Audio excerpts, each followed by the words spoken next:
फक्त प्रत्येक गावात जाऊन आता टीका करण्याचं काम काही मंडळी करत आहेत. 10 वर्ष लोकांशी काही संपर्क नाही ठेवला.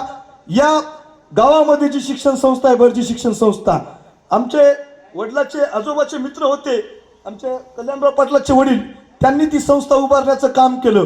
आपल्या गावातील सोपानराव नादरे साहेब असतील, केशवरावजी असतील, यांच्या माध्यमातून ती संस्था मोठं करण्याचं काम त्या माध्यमातून झालेलं आहे.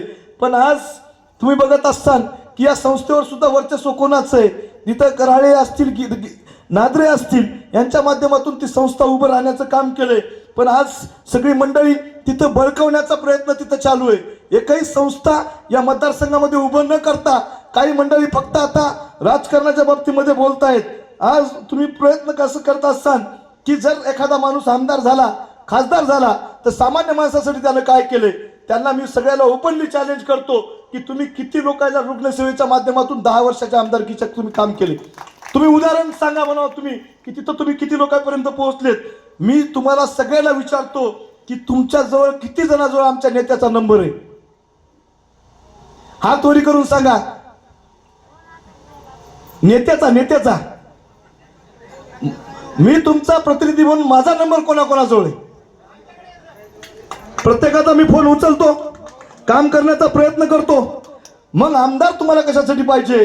ज्याचे दरवाजे आम माणसासाठी उघडे असतात, ज्याचं काम सामान्य माणसासाठी असतंय, त्याच्यासाठी असतं. आपण तिथं काम करतोय.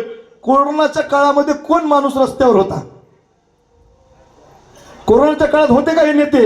आज विधानसभेसाठी जे तयारी करायला येते, जनतेसाठी दरवाजे कोणाचे खुले असतात, या सगळ्या गोष्टीचा विचार करून पुढच्या निवडणुकीमध्ये तुम्ही आम्हाला आशीर्वाद द्यावा, ही सगळ्याला विनंती करण्यासाठी मी आज इथं आलेला आहे. 5 वर्षापासून गिरगावचा ऊस पूर्णा कारखान्याला गेला नाही म्हणून एक निवेदन आलंय. दुसरं छत्रपती शिवाजी महाराजांच्या पुतळ्याच्या बाबतीमध्ये इथं निवेदन आलेलं आहे. पण तुम्ही सगळेजण विचार करा की छत्रपती शिवाजी महाराजांचा पुतळा वसमतला सुद्धा नव्हता.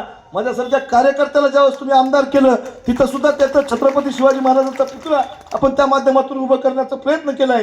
पुढे सुद्धा भविष्यामध्ये जे जे महान पुरुष आहेत, त्या महान पुरुषांचे विचार तुमच्या आमच्या जीवनामध्ये तिथं आले पाहिजे. आज फक्त त्यांच्या प्रतिमा मोठ्या करणं आपण नाही चालणार, त्यांचे पुतळे आपण डोसक्यावर घेऊन नाचणार नाही चालणार. छत्रपती शिवाजी महाराजांनी तुम्हाला आम्हाला विचार दिलाय 18 पगड जातीच्या लोकांना सोबत घेऊन चालण्याचा. मग जातीवाद कोण वाढवतंय? जातीवाद वाढवायचं काम आपण केलं न पाहिजे.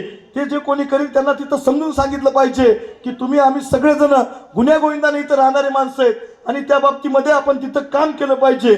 आज 18 पगड जातीच्या लोकांना छत्रपती शिवाजी महाराजांना घेऊन चालण्याचं काम केलेलं आहे. त्यांच्या स्मारकाच्या बाबतीतले प्रश्न असू द्या. आज आम्ही डॉक्टर बाबासाहेब आंबेडकर वसमतला तिथं त्यांच्या सुशोभीकरणासाठी तिथं सुद्धा आपण निधी उपलब्ध करून देण्याचं काम केलेलं आहे.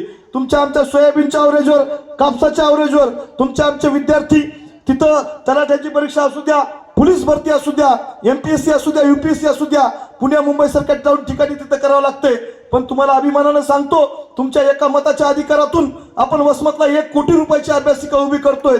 सगळ्या जगातील पुस्तकं तिथं उपलब्ध करून देण्याचं काम असू द्या.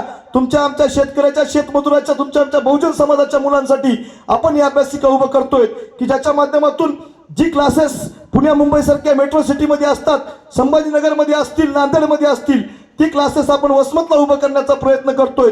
विद्यार्थ्यांसाठी काम करतोय आपण, शेतकऱ्यांसाठी काम करतोय, बहुजन समाजासाठी काम करतोय, तरुणांसाठी काम करतोय, महिलांसाठी काम करतोय. मी आपल्याला कळकळीची विनंती करतो